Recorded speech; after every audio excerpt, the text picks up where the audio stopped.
Hi, welcome back. Our previous lesson was on deriving the Marshallian, Hicksian, and Slutsky demand curves, but we focused on the Slutsky demand curve.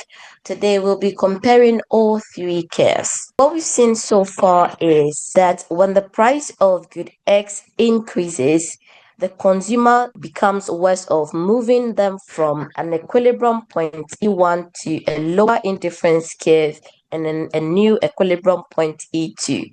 Now, this represents a movement from quantity demand X1 to X2. So this is our total effect, which helped us to derive our Marshallian demand curve DM, connecting point A and B, where we have P1 and then the new price P2.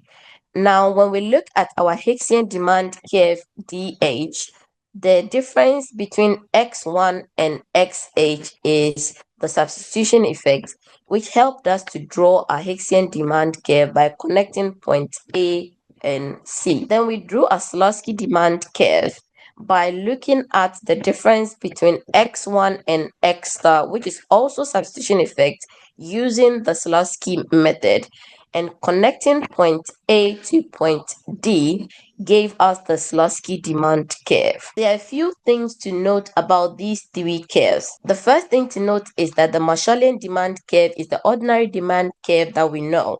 That shows the quantity of a good that a consumer will buy given their budget.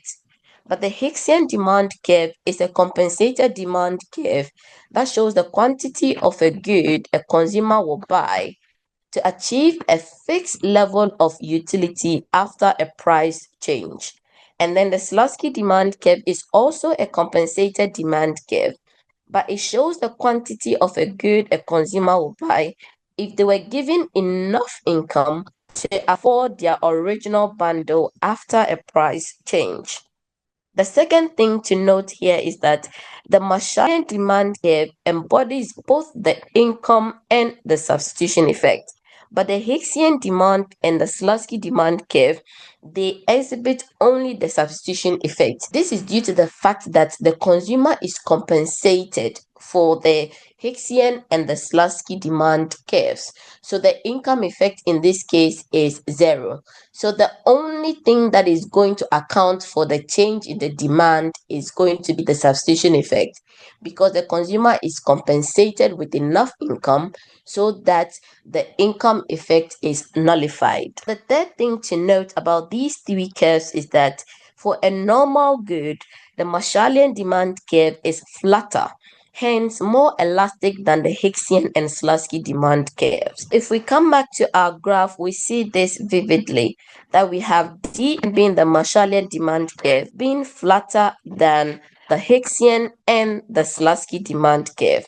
And this is particularly the case when the good is a normal good. We've mentioned previously that for any good, when the price of the good changes, there is a total effect that can be decomposed into income and substitution effect. If the good is a normal good, for Marshallian demand, we know the income effect is negative and the substitution effect is also negative. So income plus substitution gives us a more negative effect. But for the Hicksian and then the Slutsky, we have mentioned that the income effect is nullified because the consumer is compensated with enough income.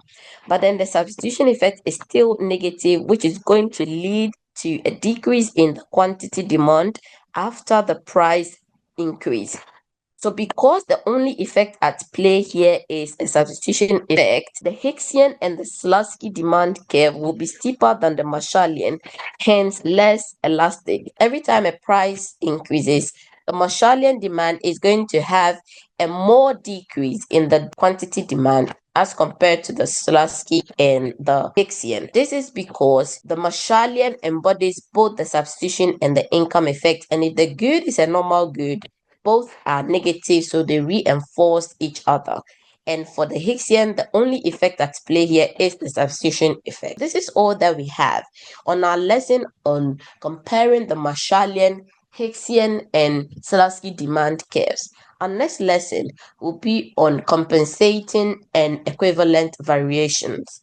If you enjoyed today's lesson, consider subscribing. Thank you.